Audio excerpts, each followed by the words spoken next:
மதுரையில் நடந்த பாராட்டு விழாவில் பேரறிஞர் அண்ணா கலந்து கொண்டு பேசினார். மரத்தில் ஒரு கனி பழுத்து தொங்கிக் கொண்டிருந்தது. அது யாருடைய மடியில் விழுமோ என்று பார்த்து கொண்டிருந்தேன். நல்ல வேளையாக அந்த கனி என் மடியிலே வந்து விழுந்து விட்டது. அந்த கனி எடுத்து நான் பத்திரமாக என் இதயத்தில் வைத்துக் கொண்டேன் என்றார். ஆம், புரட்சி தலைவர் தான் அண்ணாவின் இதயக்கனி. இதை எல்லா இடங்களிலும் சொல்லி பெருமைப்படுவார் நம்முடைய தலைவர் புரட்சி தலைவர் எம்ஜிஆர் அவர்கள். அதனாலே அண்ணாவின் வார்த்தைக்கு வடிவமளிக்கும் வகையில் சத்யா மூவி சார்பில் மரியாதைக்குரிய ஆர்.எம். வீரப்பன் அவர்கள் தயாரித்த படத்துக்கு இதயக்கனி என பெயர் சூட்டப்பட்டது. அண்ணாவின் இதயத்தில் நம்முடைய தலைவர் எம்ஜிஆர் இருப்பது போன்ற காட்டி இதயக்கனி என்று டைட்டில் போடப்பட்டது.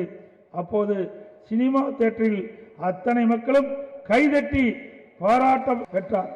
அன்று கிடைத்த அதே நிகழ்ச்சி எனக்கும் ரசிகர்களுக்கும் இன்றும் கிடைத்துக் கொண்டிருக்கிறது. காலத்தை வென்றாலோ புரட்சி தலைவர் அன்றும் இன்றும் என்றும் மக்கள் மனதில் நிலைத்திருக்கின்றவர். பேரு அண்ணா தலைமையில் திமுக 1967 ஆட்சி பிடிப்பதற்கு காரணமாக இருந்தவர் பொன்மனச்செம்மல் புரட்சி தலைவர் எம்ஜிஆர் அவர்கள். புரட்சி தலைவர் எம்ஜிஆர் அவர்கள் துப்பாக்கியால் சுடப்பட்டு கழுத்தில் கட்டுப்போட்டு போஸ்டர் தமிழகம் முழுவதும் அப்போது ஓட்டப்பட்டது. எம்ஜிஆரின் போஸ்டரை பார்த்து மக்கள் திமுக ஆட்சியை கட்டிலே அமர்த்தினார்கள்.